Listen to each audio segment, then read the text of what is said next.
Hey everyone, I am Neha. Welcome to our YouTube channel exam topper. So guys, आज का हमारा topic है दिल्ली सल्तनत। और दिल्ली सल्तनत से मैं यहाँ पर टॉप 50 क्वेश्चन लेकर आई हूँ जो बहुत इंपॉर्टेंट रहेंगे आपके एग्जाम के लिए for NTPC, group D, SSC, CHSL, MTS, bank and other competitive exam. So video last तक देखते रहिए।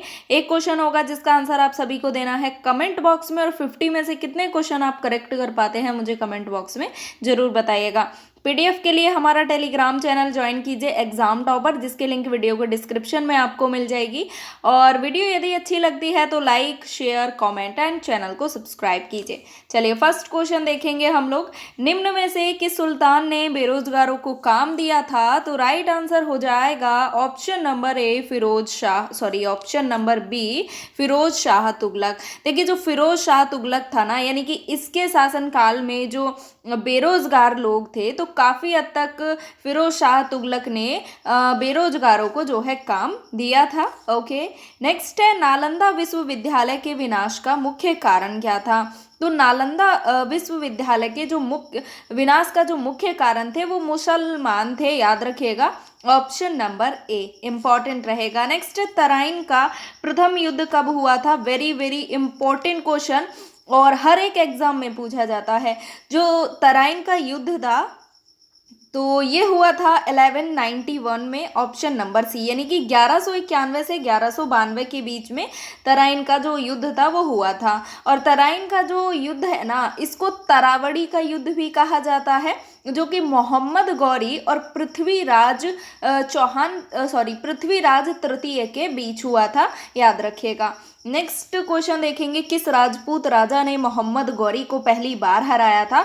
तो जो देखिए भीम द्वितीय था, ये एक राजपूत राजा था और इसने पहली बार मोहम्मद गौरी को हराया था, याद रखिएगा।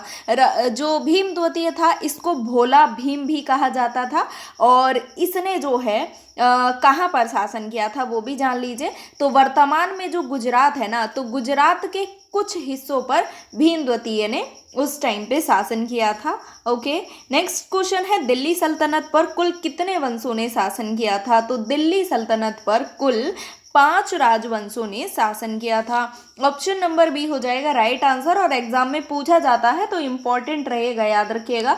तो मैं आपको गिनवा देती हूँ कि वो 5 राजवंश कौन से थे, तो ध्यान से सुनिएगा और लिखते जाइएगा जो मैं बोल रही हूँ। ओके, तो देखिए पहला जो वंश था वो था गुलाम वंश, जिसने 1206 से 1290 तक जो है दिल्ली सल्तनत पर शासन किया।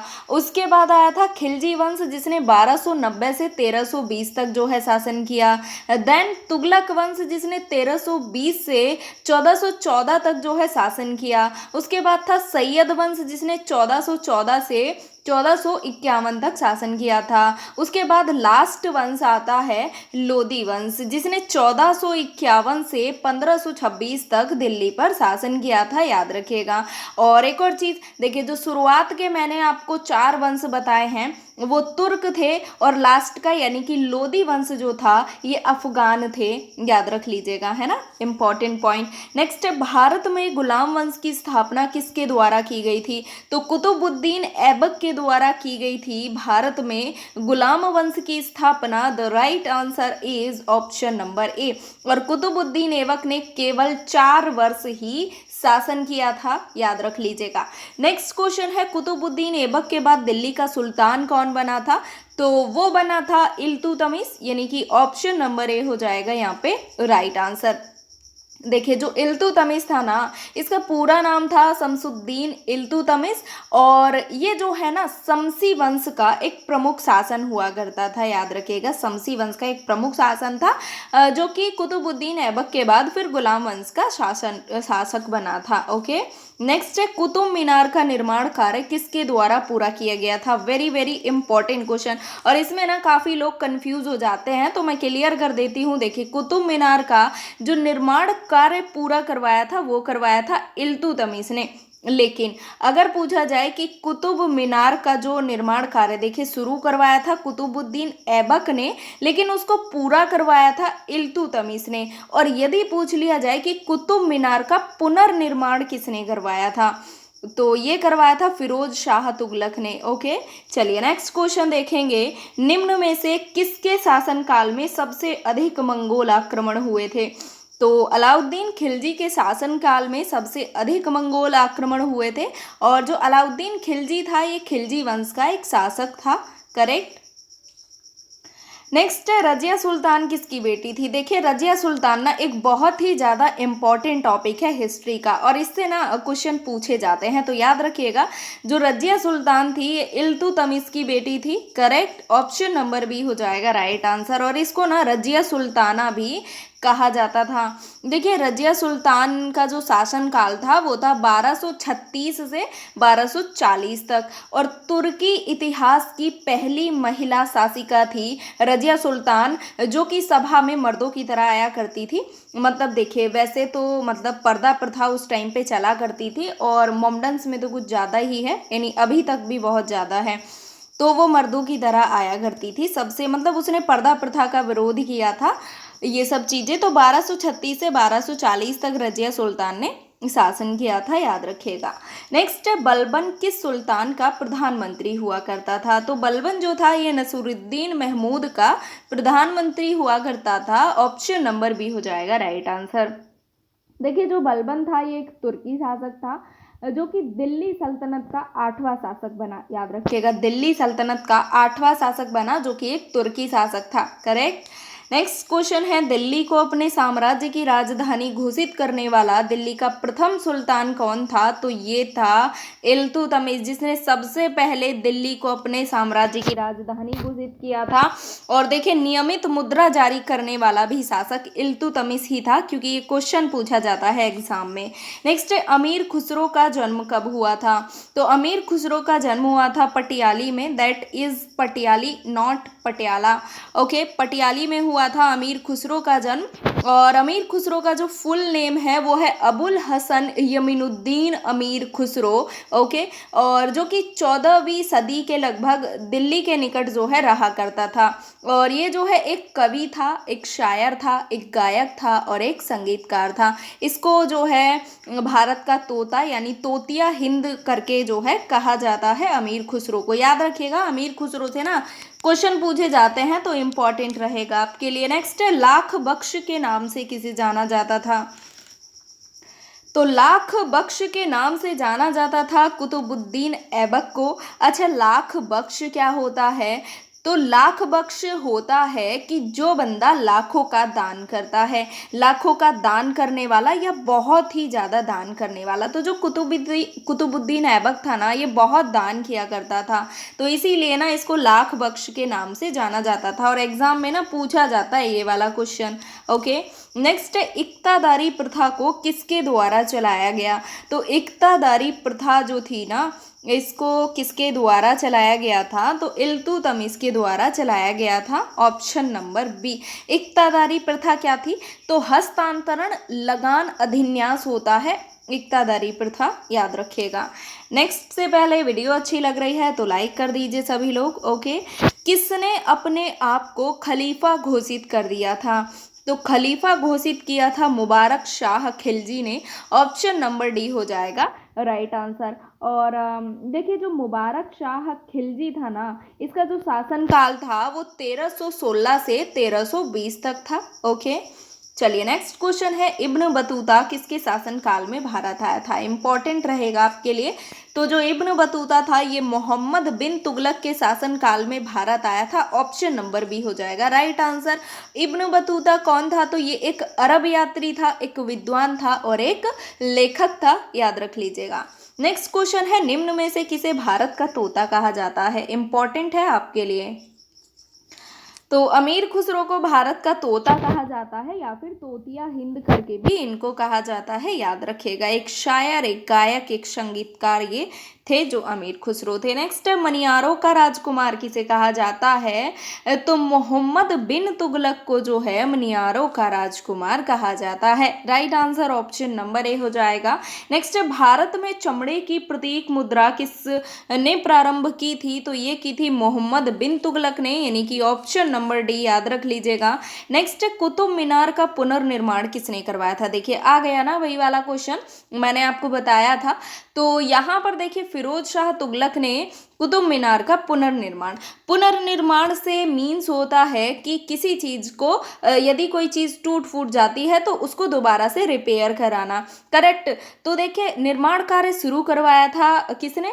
कुतुबुद्दीन ऐबक ने। उसको कंप्लीट कराया था इल्तुतमिश ने। और इसका पुनर्निर्माण यानी कि कुछ जो मतलब कंप्लीटेड नहीं था तो उसका पुनर्निर्माण करवाया था फिरोज शाह तुगलक ने। ऐसा कहा जाता है कि उसकी 5वीं मंजिल जो है उसका निर्माण कराया था। ओके, चलिए नेक्स्ट है, निम्न में से किस शासक ने अपनी राजधानी दिल्ली से देवगिरी बोले तो दौलताबाद स्थानांतरित करी थी? तो राइट आंसर मोहम्मद बिन तुगलक यहाँ पे हो जाएगा ऑप्शन नंबर डी। ओके, तो देखिए मोहम्मद बिन तुगलक ने अपनी राजधानी को दिल्ली से देवगिरी या फिर दौलताबाद स्थानांतरित कर दिया था। नेक्स्ट क्वेश्चन है, दीवाने खैरात नामक एक अलग विभाग की स्थापना किसके द्वारा की गई थी? तो ये स्थापना की गई थी फिरोज शाह तुगलक के द्वारा। ऑप्शन नंबर बी हो जाएगा right answer. And next question is, Bharat में नहरों के सबसे बड़े नेटवर्क का निर्माण दिल्ली के किस सुल्तान के द्वारा करवाया गया था? तो राइट आंसर यहाँ पर हो जाएगा फिरोज शाह तुगलक यानी कि ऑप्शन नंबर डी। सबसे ज्यादा नहरों का निर्माण करवाया था फिरोज शाह तुगलक ने, याद रख लीजिएगा, इंपॉर्टेंट है। नेक्स्ट, लोधी वंश का अंतिम शासक कौन था? तो लोधी वंश का अंतिम शासक था इब्राहिम लोधी। देखिए अब्राहिम नहीं, इब्राहिम लोधी, थोड़ी टाइपिंग मिस्टेक हो जाती है, याद रखिएगा। ऑप्शन नंबर है, जिसका शासनकाल 1517 से 1526 तक था। नेक्स्ट है, इनमें से कौन गुलरुखी के उपनाम से कविताएं लिखता था? तो राइट आंसर सिकंदर लोधी यहाँ पर हो जाएगा ऑप्शन नंबर बी। और जो सिकंदर लोधी था ये लोधी वंश का सेकंड शासक था यानी द्वितीय शासक था। ओके, नेक्स्ट, भारत पर आक्रमण करने वाला पहला मुस्लिम आक्रमणकारी कौन था? तो वो था मोहम्मद बिन कासिम, जिसने कि भारत पर सबसे पहले आक्रमण किया था, याद रख लीजिएगा। और कब आक्रमण किया था ये मेरे को बता दीजिएगा आप लोग कमेंट बॉक्स में। नेक्स्ट, महमूद गजनबी ने भारत पर कितनी बार आक्रमण किया? तो महमूद गजनबी ने भारत पर कुल 17 बार आक्रमण किया था, याद रख लीजिएगा, option number C. Next question है, महमूद गजनबी के सभी आक्रमणों में से सर्वाधिक महत्वपूर्ण आक्रमण कौन सा था? तो सबसे महत्वपूर्ण आक्रमण था सोमनाथ मंदिर पर आक्रमण, जो कि 1025 ईस्वी में किया था महमूद गजनबी ने, जो कि सोमनाथ मंदिर का जो है सब कुछ लूट कर ले गया था। ओके, चलिए नेक्स्ट है, अल बरूनी किसके शासन काल में एक इतिहासकार था? तो ये महमूद गजनबी के शासन काल में एक इतिहासकार था जो अल बरूनी था। अल बरूनी का फुल नेम था अबू रिहान मोहम्मद बिन अहमद अल बरूनी, और ये एक फारसी विद्वान, लेखक, वैज्ञानिक, धर्मज्ञ, विचारक था, याद रखिएगा। नेक्स्ट क्वेश्चन है, शाहनामा किसके द्वारा लिखी गई है? इंपॉर्टेंट क्वेश्चन है ये वाला। तो फिरदौसी के द्वारा लिखा गया है शाहनामा को। Right answer option number C हो जाएगा। ओके, तो देखिए फिरदौसी जो था फिरदौसी का फुल नेम था हकीम अबुल कासिम फिरदौसी तूसी, जो कि एक फारसी कवि हुआ करता था। ओके, चलिए नेक्स्ट, दिल्ली के किस सुल्तान की मृत्यु चौगान यानी कि पोलो खेलते समय हो गई थी? तो कुतुबुद्दीन ऐबक की जो मृत्यु है वो पोलो खेलते समय हुई थी, याद रखिएगा। नेक्स्ट है, आगरा शहर का संस्थापक कौन था? तो आगरा शहर का संस्थापक था Sikandar Lodi, option number B. चलिए नेक्स्ट क्वेश्चन देखेंगे, दिल्ली सल्तनत की दरबारी भाषा क्या थी? तो फारसी थी दिल्ली सल्तनत की दरबारी भाषा। इंपॉर्टेंट रहेगा ये वाला क्वेश्चन। नेक्स्ट क्वेश्चन से पहले वीडियो लाइक कर दीजिए अगर अच्छी लग रही है तो। कुव्वल उल इस्लाम मस्जिद का निर्माण किसके द्वारा करवाया गया था? तो यहाँ पर कुतुबुद्दीन ऐबक हो जाएगा गुलाम वंश का शासक था। नेक्स्ट है, 2.5 दिन का झोपड़ा या फिर इसको ना 2.5 दिन का झोपड़ा भी कहा जाता है, का निर्माण किसने करवाया था? तो ये भी देखिए कुतुबुद्दीन ऐबक ने ही करवाया था, ऑप्शन नंबर है। 2.5 दिन का झोपड़ा इसलिए इसको कहा जाता है क्योंकि ये 2.5 दिन में बनकर ही तैयार हो गया था, है ना। नेक्स्ट क्वेश्चन है, तैमूर लंग ने किसके शासनकाल में भारत पर आक्रमण किया था?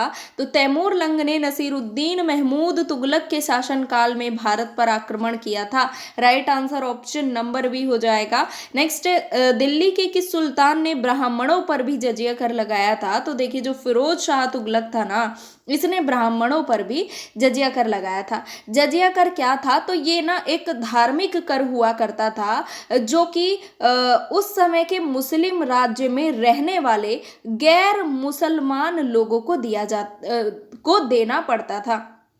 यानी मैं अच्छे से समझाती हूँ, देखिए उस राज्य में यानी कि जब मुसलमानों का राज हुआ करता था भारत पे यानी दिल्ली सल्तनत पे, तो उस टाइम ये जो कर था जजिया कर, ये उन लोगों को दिए, वो लोग दिया करते थे जो मुसलमान नहीं थे, राइट। जैसे हिंदू हो गए और भी अदर जो जातियां हैं, जैसे ब्राह्मण भी देखिए हिंदूज में ही आते हैं। बाकी ये जो जजिया करता है ये मुसलमान पे नहीं करते थे, यानी अदर लोग पे करते थे जो गैर मुस्लिम लोग थे।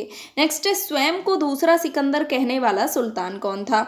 तो अलाउद्दीन खिलजी जो था ना, इसने ना अपने आप को दूसरा सिकंदर कहा था। ऑप्शन नंबर बी याद रखिएगा। नेक्स्ट क्वेश्चन है किस मुस्लिम शासक ने सिक्कों पर देवी लक्ष्मी की आकृति बनवाई थी? तो देवी लक्ष्मी की आकृति बनवाई थी मोहम्मद गौरी ने, यानी उसके शासनकाल में जो सिक्के चला करते थे उन सिक्कों पर देवी लक्ष्मी की आकृति थी, जो हिंदू धर्म की एक देवी माता है लक्ष्मी, जिसे पूजा जाता है लक्ष्मी के रूप में। नेक्स्ट है दक्षिण पर विजय करने का मिशन अलाउद्दीन खिलजी ने किसे सौंपा था? तो ये मलिक कफूर ने सौंपा था, याद रखिएगा। ऑप्शन नंबर ए मलिक काफूर। ओके। नेक्स्ट है किस सुल्तान ने सर्वप्रथम अस्थाई सेना का निर्माण किया था? तो अलाउद्दीन खिलजी ने किया था सबसे पहले अस्थाई सेना का निर्माण। ऑप्शन नंबर ए। नेक्स्ट है चंगेज खान का वास्तविक नाम क्या था? तो तैमूजीन था चंगेज खान का वास्तविक नाम। ऑप्शन नंबर ए। नेक्स्ट है दिल्ली पर राज करने वाली प्रथम महिला शासिका कौन थी? तो रजिया सुल्तान थी, याद रखिएगा, एग्जाम में पूछा जाता है क्वेश्चन ये वाला। तो रजिया सुल्तान थी दिल्ली पर राज करने वाली प्रथम महिला शासिका। और एक और चीज, पूरे भारत की प्रथम महिला शासिका रजिया सुल्तान थी। नेक्स्ट है प्रसिद्ध पारसी पर्व नवरोज को भारत में किसके द्वारा प्रारंभ किया गया था? तो ये बलबन के द्वारा प्रारंभ किया गया था। Option number B. नेक्स्ट है अलाई दरवाजा निम्न में से किसका मुख्य द्वार है? तो अलाई दरवाजा जो है कुतुब मीनार का मुख्य द्वार है। Option number B. Next question है सल्तनत काल में भू राजस्व का सर्वोत्तम ग्रामीण अधिकारी कौन होता था? तो वो होता था चौधरी, यानी कि भू राजस्व सर्वोत्तम ग्रामीण अधिकारी को जो है ना चौधरी कहा जाता था। नेक्स्ट है किस सुल्तान के दरबार में सबसे अधिक गुलाम थे? इंपॉर्टेंट है ये वाला क्वेश्चन। तो जो फिरोज शाह तुगलक था इसके दरबार में सबसे अधिक गुलाम हुआ करते थे। नेक्स्ट है किस शासक ने फलों की गुणवत्ता सुधारने के लिए उपाय किए थे? तो ये भी फिरोज शाह तुगलक हो जाएगा यहाँ पे। Option number A. Next and last question बाजार नियंत्रण प्रणाली को किसके द्वारा प्रारंभ किया गया था? तो ये अलाउद्दीन खिलजी के द्वारा प्रारंभ किया गया था। Option number D. एक क्वेश्चन जिसका आंसर आपको देना है कमेंट बॉक्स में। कुतुबुद्दीन ऐबक की राजधानी कहाँ थी? आंसर कीजिएगा कमेंट बॉक्स में। और यदि आज की वीडियो अच्छी लगी है तो लाइक कर दीजिए और वीडियो को शेयर कीजिए ज़्यादा से ज़्यादा, क्योंकि देखिए बिना टाइम वेस्ट किए और बहुत ही फास्ट स्पीड में पढ़ाया है आपको और पूरा डिटेल के साथ सभी क्वेश्चन कराए हैं। और उम्मीद करती हूँ सभी क्वेश्चन आपको समझ आए होंगे। तो लाइक कीजिए, शेयर कीजिए और चैनल को सब्सक्राइब कीजिए। पीडीएफ के लिए हमारा टेलीग्राम चैनल ज्वाइन कीजिए जिसकी लिंक वीडियो को डिस्क्रिप्शन में दी हुई है। और टॉपिक मुझे ऐसे ही सजेस्ट करते रहिए, मैं पूरी कोशिश करूँगी आपके टॉपिक यहाँ पर लाने की। तो चलिए नेक्स्ट क्लास में मिलती हूँ, तब तक के लिए take care, bye bye, thank you.